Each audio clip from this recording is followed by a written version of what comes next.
Amigos y amigas, cordial saludo para todos. Aquí comenzamos su programa Enfoque Jurídico Político por esta Subvisión Global TV. Programa que, como ustedes saben, transmitimos todos los domingos de 6 a 7 de la noche. Así que un servidor de ustedes, Francisco de León, se siente encantado y feliz por tener aquí hoy a mi distinguido amigo Juan David William, amigo de larga data. ¿Cómo está, David? Bueno, sintiéndome homenajeado, si se quiere, con estar en el programa, porque es el enfoque más acertado que hay en estos momentos en la ciudad de Nueva York, y tener a usted que me permita exponer puntos de vista en torno a la situación reinante en nuestra patria y en la comunidad dominicana de Nueva York es un homenaje. Bueno, pues gracias, David. Eres tú quien nos honra a nosotros al estar aquí. De entrada, los temas hoy no son nuevos ninguno, porque la noticia sale al instante, ya todos los conocen, pero aún así es bueno recabar la opinión de nuestros invitados. Bueno, no estamos refiriendo a las encuestas o a la encuesta en específico. La noticia en sentido general, lo último novedoso que hay son las famosas encuestas. Exacto. No, yo pienso que es una acción que se veía venir realmente, y te lo digo por algo que pasó en la tarde de ayer sábado. Por ejemplo, nosotros habíamos decidido salir a la calle y fuimos en todo el área metropolitana. Teníamos 3 sitios en cada condado. En el Bronx estábamos en Grand Concord y Foran, la 170 y Grand Concord, y Foran y Girón. Y te puedo señalar que en la medida que iba creciendo la hora, llegamos a tener solamente en la que nosotros personalmente trabajamos, que fue Foran y Grand Concord, llegábamos casi a las 1000 inscripciones de dominicanos que no estaban al tanto de lo que sucede en la patria, pero que sí tienen la intención de votar. Claro, nosotros teníamos propaganda del compañero Luis Abinader, y esa propaganda fue aceptada de una magnitud tal, y cuando cerramos teníamos 972, solamente nosotros, inscripciones de personas que no estaban inscritas para votar. Y mañana, lunes, vamos en el partido las otras inscripciones de Brooklyn, Queens, Manhattan y Long Island, la vamos a contabilizar para, en base a esa contabilidad, nosotros saber si lo mismo que se da allá en las encuestas se da aquí en la capital del mundo. ¿Me quiere decir con esto que entonces la reelección va en una buena dirección? Mira, aunque el presidente quedó de que iba a señalar muy pronto, antes de que la ley de apertura para el proceso de propaganda se iniciara, ya es un hecho de que la reelección va camino muy bien. La pregunta que yo como dirigente del PRD me hago, si el partido va en la misma trayectoria del candidato, en este caso del presidente. Nosotros ya salimos a la calle. En Santo Domingo están en la calle hace varias semanas. Y creo que vamos bien. Vamos muy bien. Como es lógico, los partidos de oposición no pueden sintetizar y decir que es paga, que eso no es cierto. Todo lo que ellos dicen, lo dicen partiendo de su posición desventajosa que tienen. Y nosotros, simple y llanamente, vamos a seguir acrecentando la promoción de Luis para irnos en la primera vuelta. O sea, no hay que preguntarle en el caso de David Williams, que él es un hombre que está tras la reelección, porque no es un secreto para nadie que hay otros aspirantes al Sí. interno en el partido. Por Y ejemplo, muy bueno, ¿eh?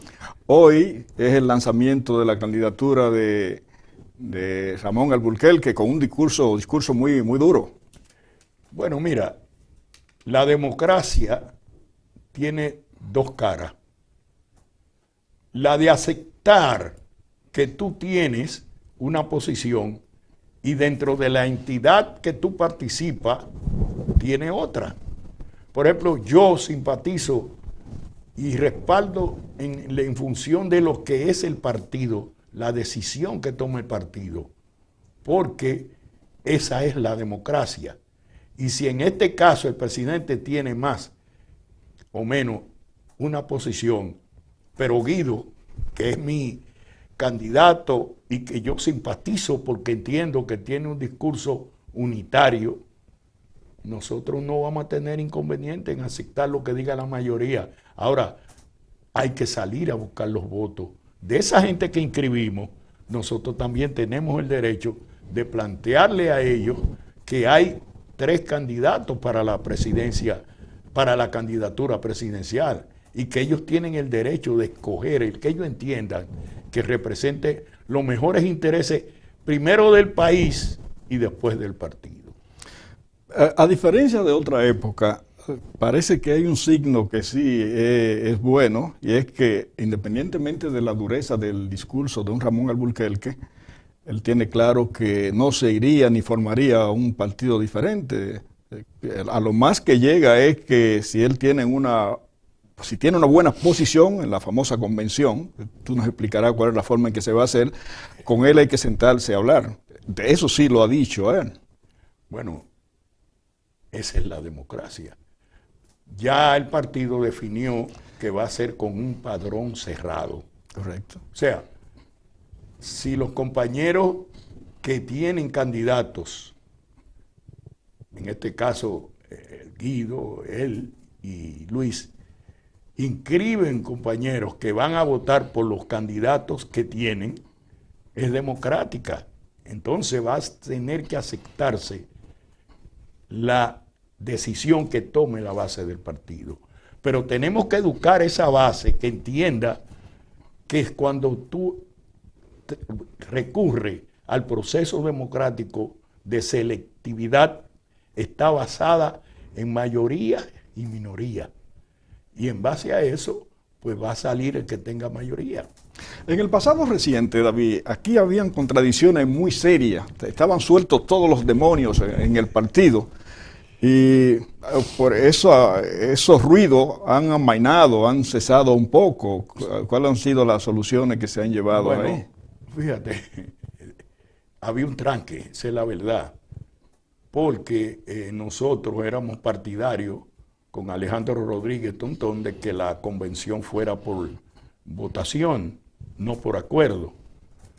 Pero el otro sector que encabezaba el distinguido compañero Nestalí Fuerte era partidario de que se llegara a un acuerdo. ¿Y quién se impuso?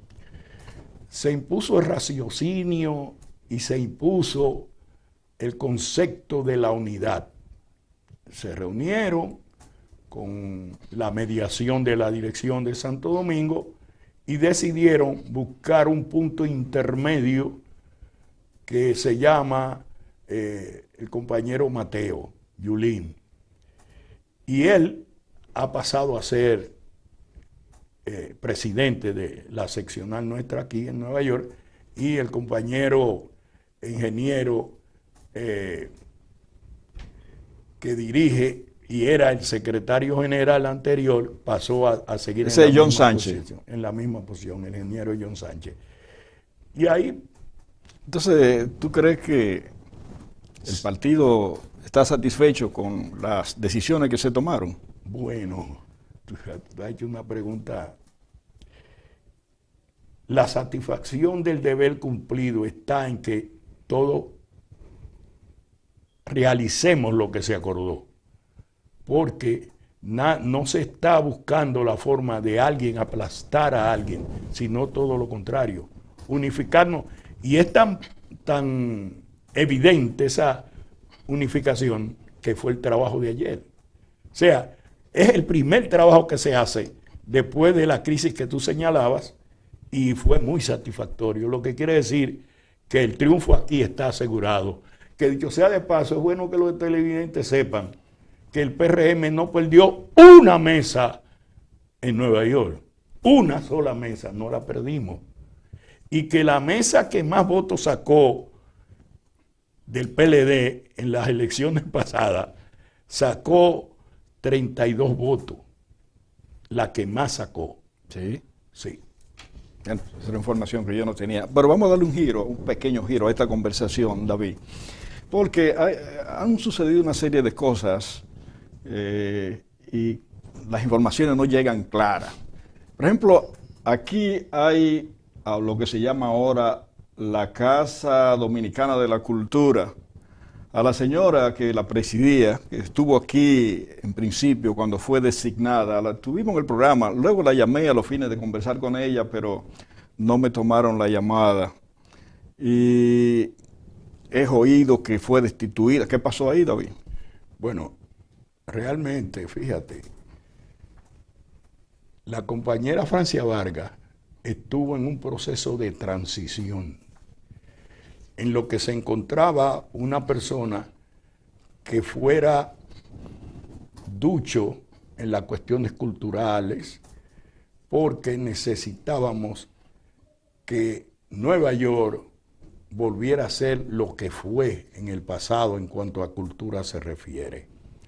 Enlace con las universidades, con las escuelas superiores, con los sectores que cotidianamente trabajan en la cultura dominicana e hispana y en general. Y el partido, en este caso, y no el partido propiamente, el gobierno decidió mover a la compañera Francia Vargas. Yo no sé, tú sabes que siempre se comenta, se dijo sotto voce que había una administración no muy clara. O sea, todos sabemos de los conflictos que ha habido ahí desde la comisionada anterior. Y que fue la más dinámica. Entonces llega Francia. Y hay que admitir que ella... sí, doña Lourdes. Movió la movió en el término general, pero cometería algunos errores de corte administrativo, no en la cuestión del manejo de los recursos, sino en lo que se refiere a la bifurcación, a la división y a la distribución de los... O sea, entró en conflicto con la dirección del partido. Fue el problema de Lourdes, más que la administración propiamente dicho. Hablo de Lourdes, no hablo de Francia Vargas. No, de Lourdes. Sí, que fue la primera. En el caso específico de Francia, se dice que hubieron unos manejos inapropiados, no sé si por ineptitud, pero que la cosa no tenía entendido eso, porque Francia... No, yo te pregunto, porque tú eres el que está en la dirección del partido. Sí, pero yo estoy en la dirección política, no administrativa. Francia siempre fue y es y será una reserva. Tú sabes que ella es una educadora, sí. y ella se dedicó en base al tiempo que estuvo de transición a proyectar a la Casa de la Cultura como un ente de educación. Y la prueba fue todos los programas que ella puso en ejecución en torno a ese renglón. Mira, David, siempre nos resulta poco el tiempo para conversar contigo, porque hay montones de temas que a nosotros nos gustaría ahondar. Por ejemplo, ahí está el caso Calamar, que es mucha tela por donde cortar. Y como los famosos feminicidios que se vienen dando en el país, y entre otros, te hablaba del lanzamiento de la candidatura de Ramón Alburquerque, que eso está ocurriendo hoy. Qué sé yo, y como esos montones de temas más.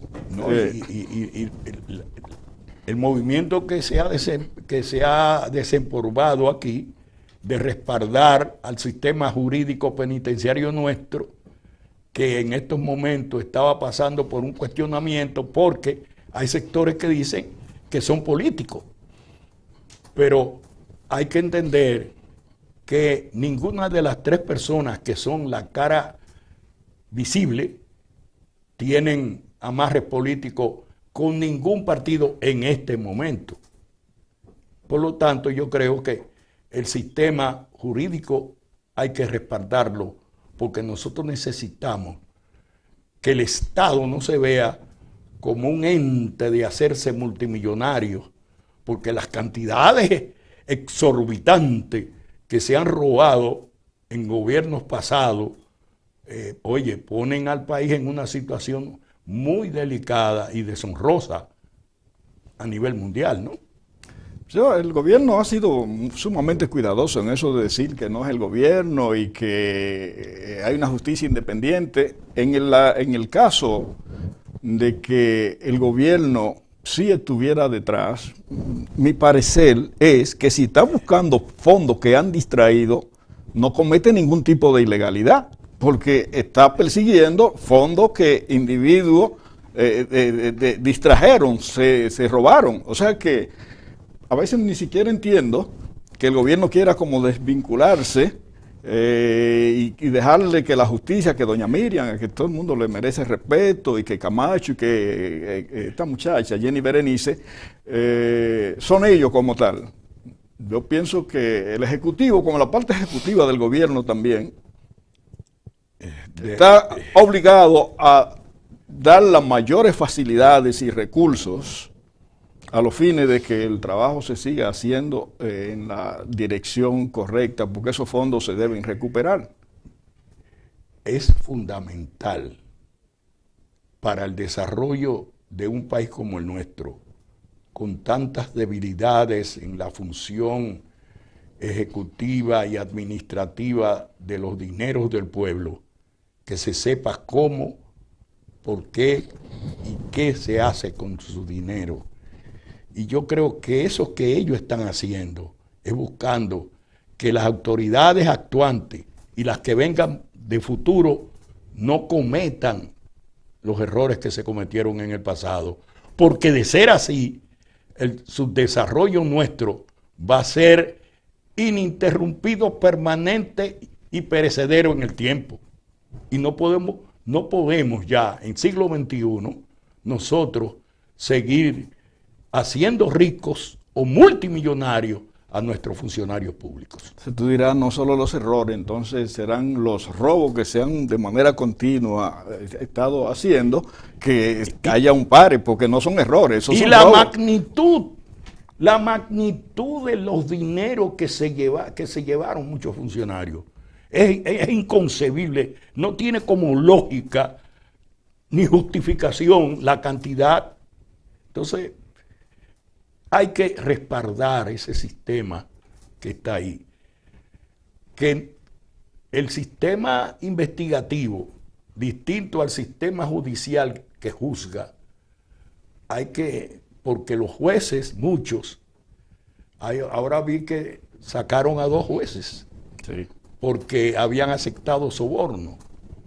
Y tú te imaginas, si 2 jueces aceptan soborno y eso perdura y se continúa ejecutando, ¿qué va a pasar?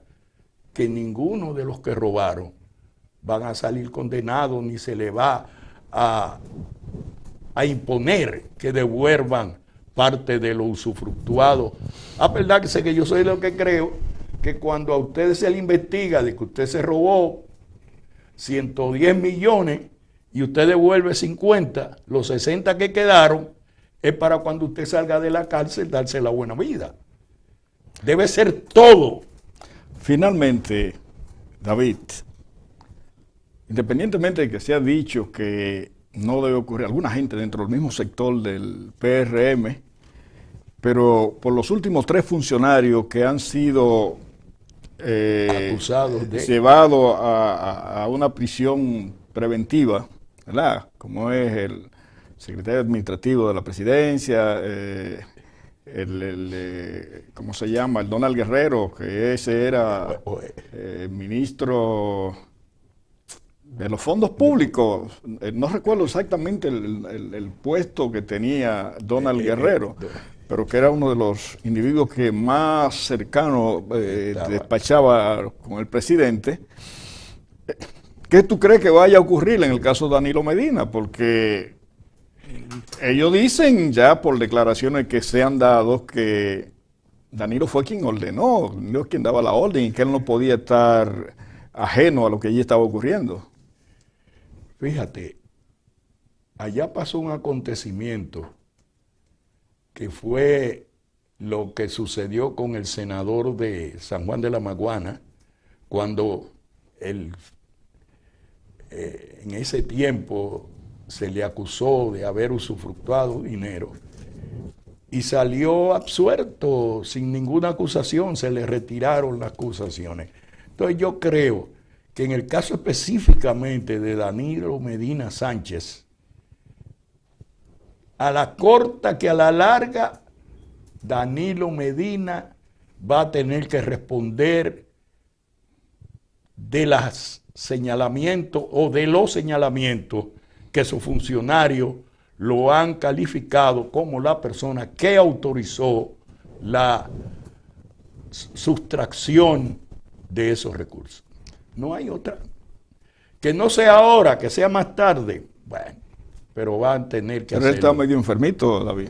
Bueno, fíjate, la enfermedad no te inhibe de asumir responsabilidades de corte jurídica cuando tú has violentado la ley. Sí. Eso es simple y llanamente sencillo. Mi amigo Juan David William, quien ha estado con nosotros en el día de hoy y que no pasará mucho tiempo en que lo traigamos de nuevo, siempre y cuando él nos tome el teléfono. David, tomen los compañeros no están tomando los teléfonos ahora, ¿qué es lo que pasa? No, yo tomo los teléfonos porque yo soy un humilde compañerito de la base. Y como tal tengo que actuar. Esperando, como dice un amigo mío, yo tengo el bate en la mano y esperando que me llamen para yo dar pegarle a la bola. Bueno, pues ha sido un gusto tenerte aquí, David. No, el gusto y el placer es mío. Y felicito porque veo que, como todo en la vida, el proceso de cambio y de progreso se refleja. El equipo, yo lo felicito a los muchachos. Sí, muchachos han hecho grandes líos para ver cómo las cosas cambian aquí. Bueno, pues vamos a una pausa, agradecemos la presencia de David y regresamos con otro invitado. Gracias, David. Buena noticia para los dueños de automóviles en la zona triestatal. First Class Collision de Rafael Mota Paulino en su nuevo y moderno local sigue ofreciendo la mayor calidad y garantía. Expertos mecánicos que le dejarán satisfecho en cada trabajo. Contamos con el novedoso sistema de pintado al horno. En 20 minutos, mientras tomas un café, pintamos tu carro. 3008 de Loring Avenue, esquina Boston Road, en el condado del Bronx. 718-652-6780 y 652-9219.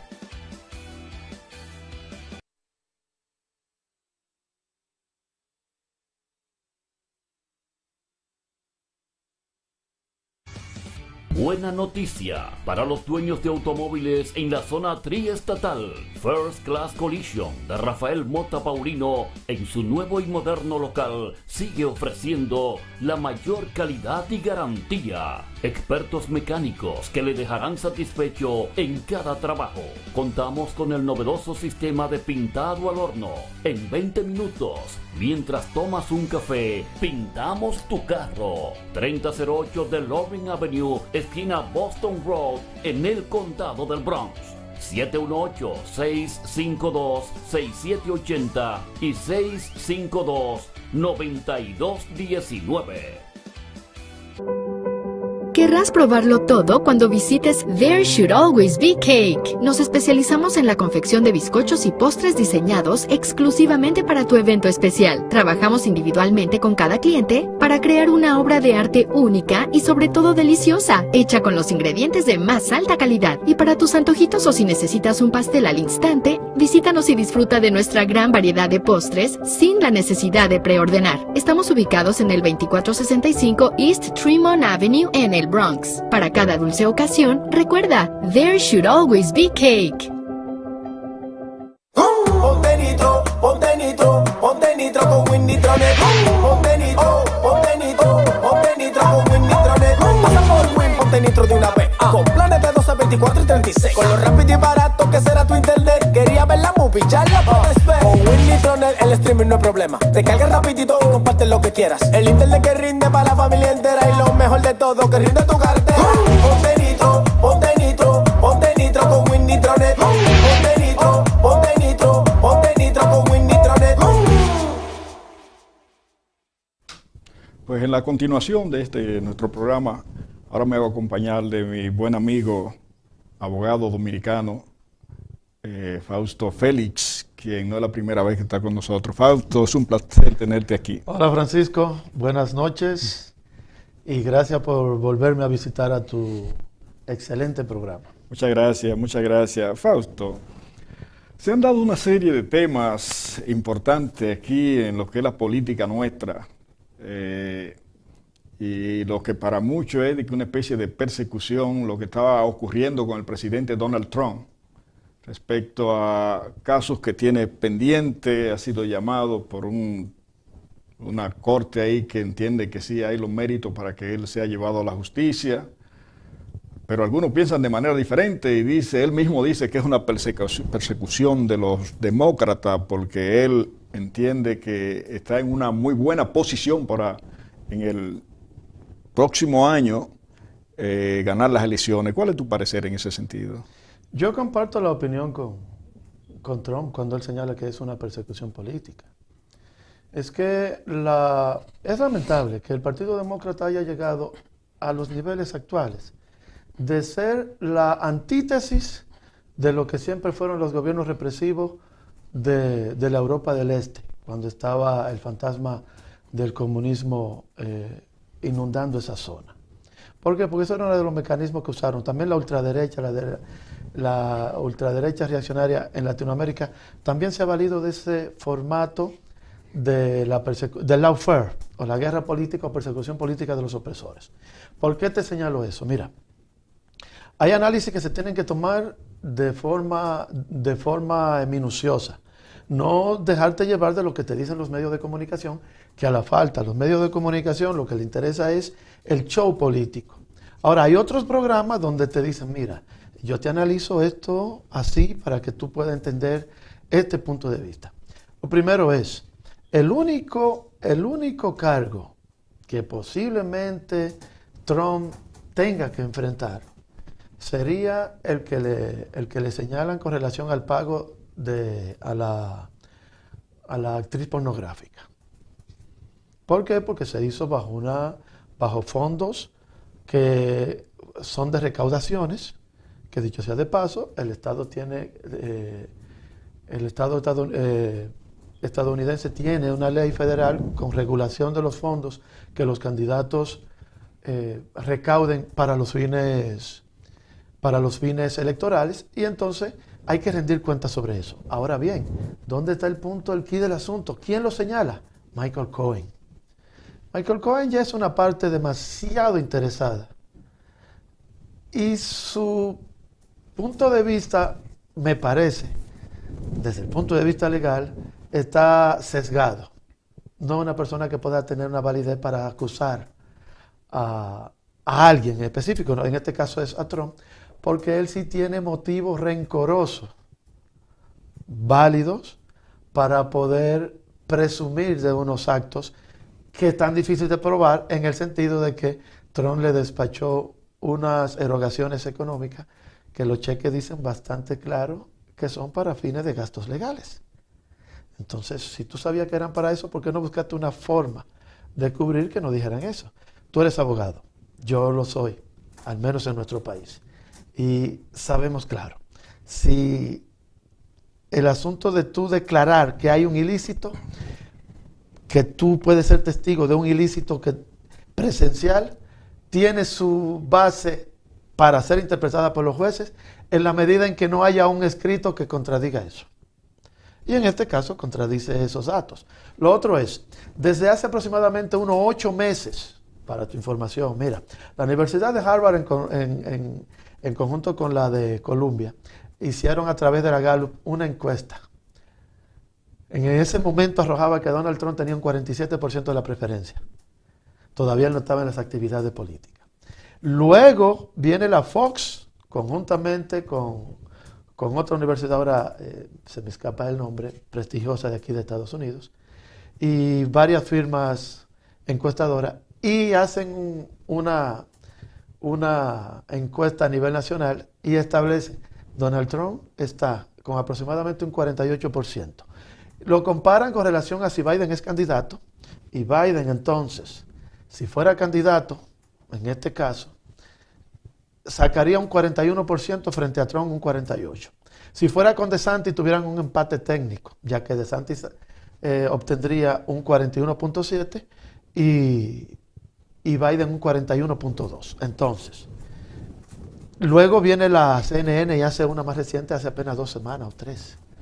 Y también establece que Trump entonces, con el escándalo legal, lo que hizo que se incrementa la popularidad. Pero hay un caso ya de fondo con relación al tema jurídico. En el hipotético caso que a Trump lo encuentren culpable de ese delito que acarrea una pena no mayor a los 4 años, el sistema jurídico de Estados Unidos plantea, si no tiene antecedente ante un delito menor, no puede ir preso. No importa que fuera un pobre, no importa que un rico. Es una de las fortalezas del sistema jurídico estadounidense. O sea, no hay una discriminación en cuanto al individuo conforme a la ley, sino se establecen los principios de la ley tal y cual son señalados. En el hipotético caso que lo encuentren por ese 4 años, no más, la pena máxima serían 4 años. El jurado tiene que evaluar, o en este caso el juez, que se va a tener que ver obligado, un juez que además ya había perseguido a Trump, y al que Trump acusa de tener persecución política contra él, y que se ha demostrado que tiene unos nexos de hace muchos años con George Soros. Incluso veo que precisamente a la persona a quien te refieres, que es quien recibió los honorarios de Donald Trump, él termina de demandarlo por más de 500 millones de dólares. Tiene el derecho, él entiende que fue afectado, pero como abogado, y aquí entre nosotros me voy a tomar la ligereza de hacer una expresión fuera de contexto verbal. Como abogado, o fue demasiado inocente Michael Cohen, o tenía poca capacidad para ejercer la abogacía. Vamos, yéndonos a otro ámbito. No, pero déjame concluir antes, Ajá. para concluirte con lo del delito. Sí. Mira, lo del vacío legal que hay. Si a Trump lo condenan, tendrán que darle una pena que puede ser entre 1 y 4 años. No tiene antecedentes, eso se toma en cuenta. No ha estado nunca preso, etcétera, etcétera. Entonces, ante tal situación, el sistema de justicia estadounidense y la Constitución misma no establece que una persona que haya sido condenada y salga electo presidente no pueda ejercer su cargo. Eso es un vacío legal. El mismo vacío que existe en la Constitución que le permite a Trump volver a ser candidato a la presidencia. ¿Por qué? Porque la Constitución estadounidense establece 2 años, 2 periodos consecutivos, y ya no puede aspirar a más siempre y cuando gane los 2. Sí. Es decir, no tiene ningún reparo la Constitución que especifique que si perdió, que solamente va a aspirar a 2, que si aspiró al segundo y perdió, no puede volver. No, eso le permitió a Trump volver. Tú sabes que en el pasado reciente terminan de darse un caso que tiene símil con este. En las elecciones de Perú, cuando Pedro Castillo ganó las elecciones, pues Keiko Fujimori tenía caso de la justicia pendiente, y para sorpresa, sí, de mucha gente, pues sí se le permitió ir a elecciones y pudo hasta haber ganado las elecciones, ahí en el caso de Perú. Sí, pero en el caso de Keiko no es... Te presento el símil de Sí. quien tiene cosas pendientes con la justicia, pero sí se le permite ir a unas elecciones. Ok, pero mira qué sucede. Mientras tú no estás condenado, tú eres un jurista. Si tú no estás condenado y el mandato de la ley sentencia que tú no puedes ejercer cargos públicos durante X tiempo. Por ejemplo, en España, el ordenamiento jurídico lo señala. En Colombia por igual, en Argentina. Te pueden sentenciar y la sentencia del juez de manera es decir, porque la ley le faculta y la ley estadounidense no lo hace. le faculta a sentenciar en la misma, en la sentencia condenatoria, a limitarle el espacio de actividad pública a X personas. Mire, usted no podrá ejercer durante tanto tiempo si son agentes de cargos públicos, usted no podrá salir del país, etcétera, etcétera. Lo mismo sucede con el ordenamiento venezolano y otros tantos. En Francia también te lo aplican. Te pueden sentenciar el Consejo de Ministros vía acción constitucional, determinar que el funcionario involucrado en tal hecho no puede aspirar durante X tiempo. Va entre una limitante que puede ser 2 o 3 años hasta una máxima de por vida. Entonces, el ordenamiento jurídico no lo impide. Aún Trump esté condenado antes de que llegue el proceso eleccionario, aún así no lo hay. En este caso de delito menor y que no iría a la cárcel, la ley no plantea que el juez pueda sentenciarle a una inhabilitación por X tiempo. A pesar del poco tiempo que falta para las elecciones del próximo año aquí en este país, pero ¿cuál será la cabeza visible por el Partido Demócrata con todas las adversidades que tiene? ¿Tú piensas que Biden será el candidato de nuevo por el Partido Demócrata? Mira, tú has escuchado una famosa expresión que dice Donald Trump cuando se refiere al Deep State, el estado profundo. Uh-huh. El estado profundo puede que la gente lo interprete como algo misterioso, sí, ¿qué te digo? Milenario. Sí, milenario es un poder en tal, pero es un poder no que vienen heredado de personas que tienen miles y miles de años, no. Es que las sociedades conforman unas estructuras de personas con poder que entienden que pueden, y más se ha visto ahora en estos tiempos con el acrecentamiento económico, que hay poderes que se han reunido y han hecho conciencia de su poder económico y de su capacidad de influencia, sobre todo a través del crecimiento y del impacto de las comunicaciones con las redes sociales, con los satélites, a una gran población y la facilidad con que pueden dominar las masas sin tener exactamente que ser políticos. Y hay un estado profundo que es inherente a cualquier sistema político, de izquierda, de derecha, comunista, no comunista, capitalista, mercadeo, etcétera, que siempre va a procurar tener una autonomía sobre el poder que esté de turno. Y ese poder ahora mismo tiene control de Biden y del grupo demócrata que está en el gobierno. Trump y su grupo son contrarios a ellos. Y más que tener los republicanos, tener a los demócratas en contra, no, en este momento lo que tienen es al Deep State, al estado profundo, en contra. Y hay unas cuantas jugadas que le están saliendo bien de momento. Pero Biden no es el favorito de la población estadounidense. Eso. La semana pasada acaba de salir una encuesta en el cual se señala que apenas el 32% del estadounidense apoya la reelección de Biden. El 67% dice no. No, no, no. Y actualmente no hay una cabeza visible porque la vice Kamala Harris no tiene ni los más mínimos niveles de aceptación. No se acerca ni siquiera al 32% de rechazo, de aprobación de Biden. Entonces, ahí prácticamente ellos se la van a jugar con Biden.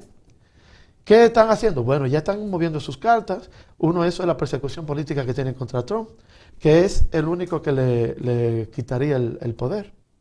Y vuelvo y te reitero, es lamentable que sean los demócratas, porque los demócratas son los abanderados ante el mundo. El manejo de la política exterior de los Estados Unidos ayuda al tal régimen, al presente régimen, lo que es esta famosa guerra de Ucrania, y como esto ha hecho que incluso aliados mismos de Estados Unidos sean un tanto perjudicados a pesar de la severidad de las medidas que dicen haber tomado contra Rusia.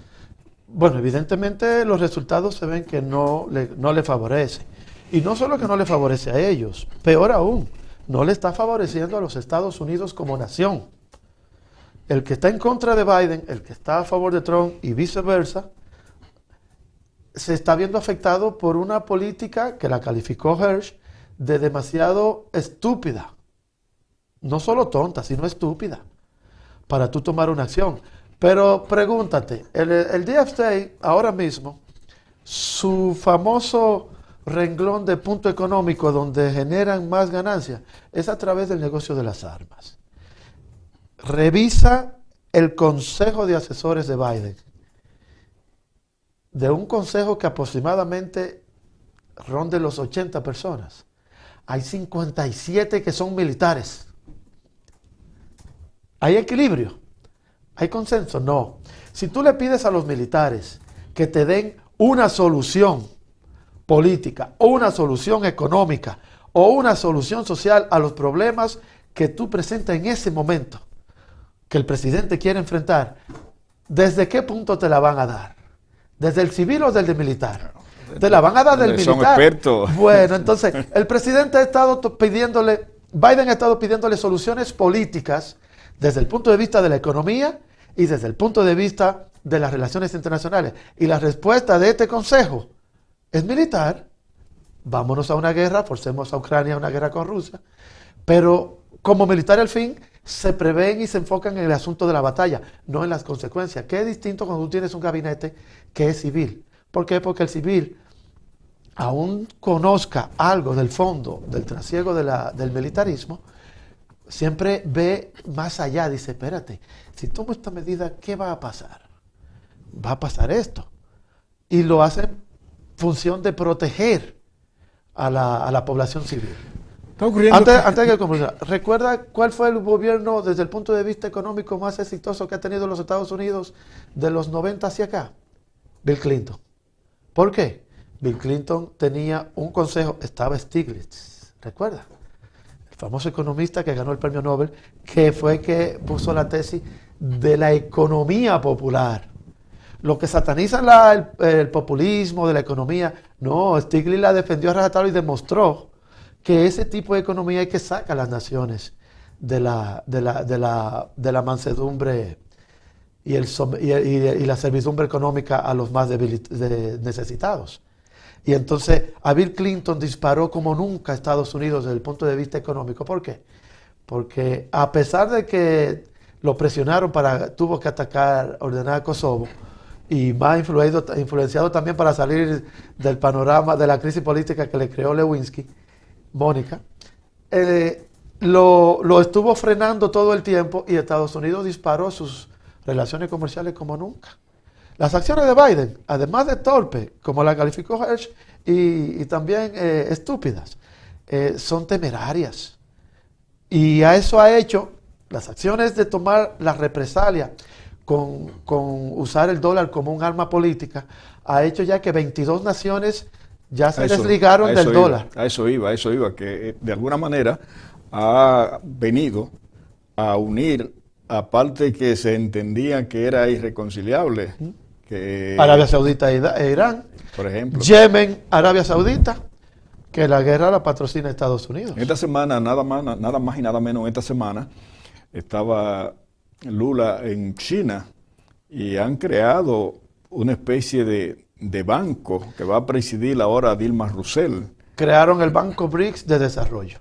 Que eso no creo que venga a fortalecer la moneda norteamericana. No, porque ya mediante un acuerdo previo que fue ratificado mediante 16 convenios más al finalizar esta semana en China, ya Brasil se abocó a la idea de la desaparición del dólar, del dólar de las relaciones comerciales directas entre China. Sí, y Brasil. Y Brasil, pero es un volumen eso es un comercio que representaba aproximadamente más de 157 mil millones de dólares por año y creciendo. Entonces, mira la India ya hizo acuerdo con la China y con 22 naciones, hay 22 naciones, una gran mayoría asiáticas, que acordaron ya hacer sus relaciones en sus propias monedas. El resultado es el dólar.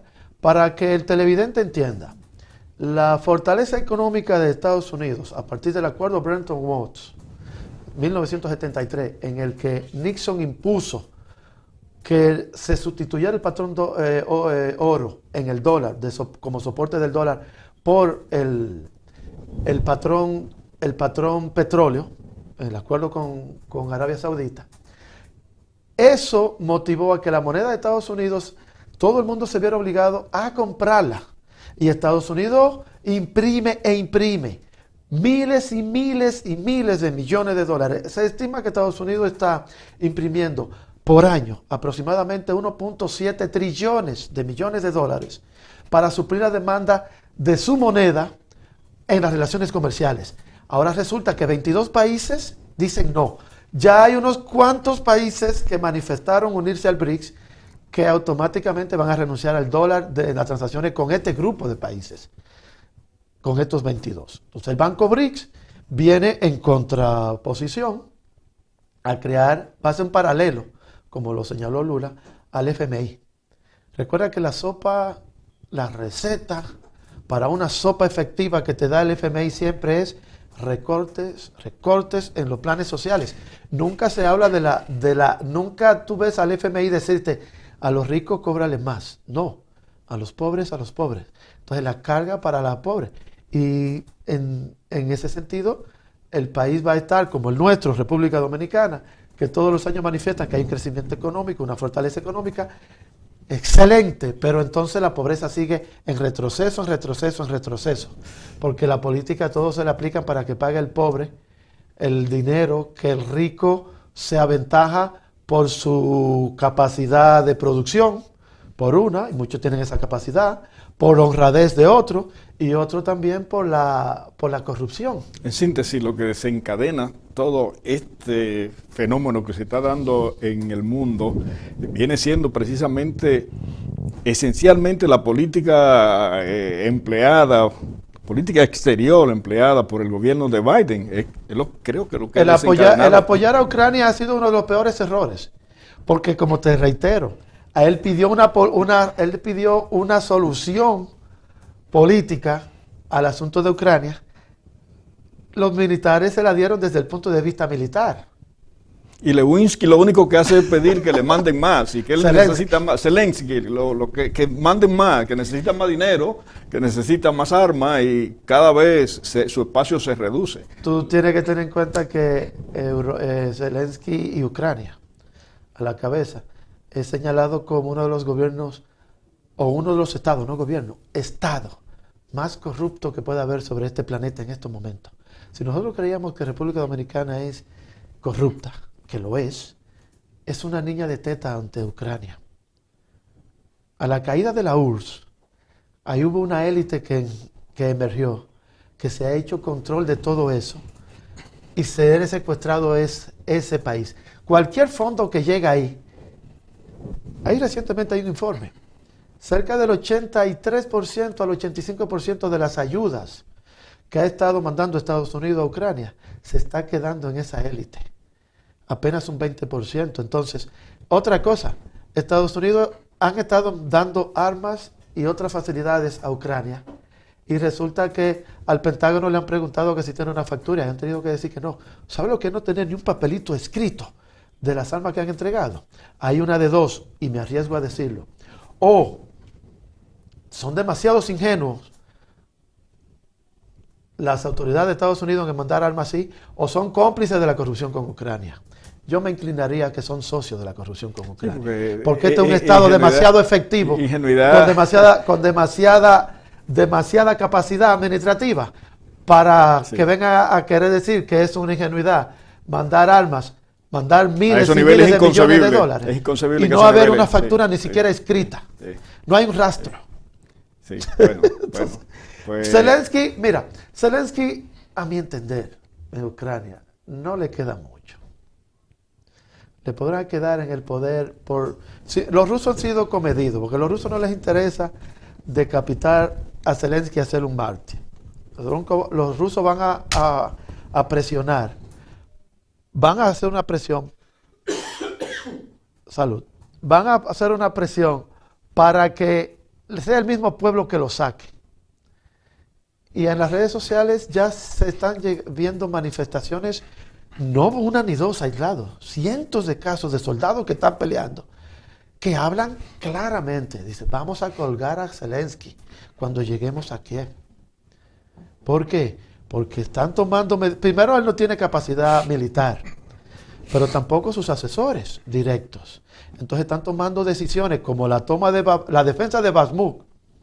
Eso es torpe desde el punto de vista político y torpe desde el punto de vista militar. Porque los rusos fueron tácticos. Cuando en Kherson iban a tener un cerco que posiblemente hubiesen fallecido cerca de entre 15 a 20 mil rusos, aunque ganaran, iban a tener una baja tan grande, mejor decidieron retirarse. Y es algo lógico lo que expresó el militar de entonces. Dijo, los territorios los recuperamos en cualquier momento. La vida no. Y entonces los rusos se concentraron en Bakhmut. Este señor, de manera torpe, manda y sigue mandando tropas. Y los rusos lamentablemente tienen que hacerlo porque ellos están atacando y defendiéndose a la vez de los ucranianos. Y ahí se están muriendo entre 550 personas a 800 por día. Sí, tenemos que irnos ya, Fausto. Sin embargo, una noticia que pasó un tanto desapercibida fue que recientemente el ministro de lo Interior de Ucrania falleció. Se dijo que en un accidente en un helicóptero, él y unos altos también funcionarios. Y eso pasó como medio desapercibido, pero se supone que nada más y nada menos que el ministro de Interior falleció en un accidente. No Mira, sé si... desde el 2014 en Ucrania, cuando el golpe en el Maidán, desde el 2014 en Ucrania, vienen sucediendo cosas tenebrosas y horribles que en la prensa que tapa las locuras de los nazis en Ucrania, estoy hablando de la occidental en general, desde Estados Unidos, Europa y otros tantos países, la encubren. En Europa, quemaron vivo en Odessa, en la casa de los sindicatos, más de 200 personas, eso nadie lo comunicó. Más de 15.500 personas fueron asesinadas entre el 2014 hasta la operación rusa, la operación militar rusa en el Donbass. Hasta ese momento, la ONU lo vivía publicando, los medios no se dieron cuenta. El Zelensky suspendió de un plumazo todos los partidos políticos. Nada más hay un solo político ahora mismo, que es el de él. Todo lo suprimió y nadie se ha hecho eco de eso. La prensa no se ha hecho eco tampoco de 35 diputados de la izquierda que fueron derrumbados de un plumazo y que más de 25 de ellos fueron asesinados. Ya estamos sobre el tiempo, mi amigo Ucrania Fausto. se está tapando la locura ahorita, pero la luz va a surgir. Bueno, ya se ha dicho que una guerra que ellos no pueden ganar. Así que te agradezco el hecho de que hayas estado con nosotros una vez más y qué sé yo, te invitaré próximamente para que sigamos sobre estos temas. Yo complacido aceptaré tu invitación, manteniéndolo coordinado. Para mí siempre ha sido un placer visitar tu programa y a tu público que siempre te ve domingo tras domingo, les deseo lo mejor a todos y esperando volver a participar con ustedes. Pasen buena y gracias por escucharnos. Bueno, eso ha sido el final de su programa del día de hoy, así que infinitas gracias para ustedes. El próximo domingo, Dios mediante, a la misma hora, por esta su Visión Global TV, tendremos otro enfoque jurídico político. Hasta entonces. Buena noticia para los dueños de automóviles en la zona triestatal. First Class Collision de Rafael Mota Paulino en su nuevo y moderno local sigue ofreciendo la mayor calidad y garantía. Expertos mecánicos que le dejarán satisfecho en cada trabajo. Contamos con el novedoso sistema de pintado al horno. En 20 minutos, mientras tomas un café, pintamos tu carro. 3008 de Loring Avenue, esquina Boston Road, en el condado del Bronx. 718-652-6780 y 652-9219.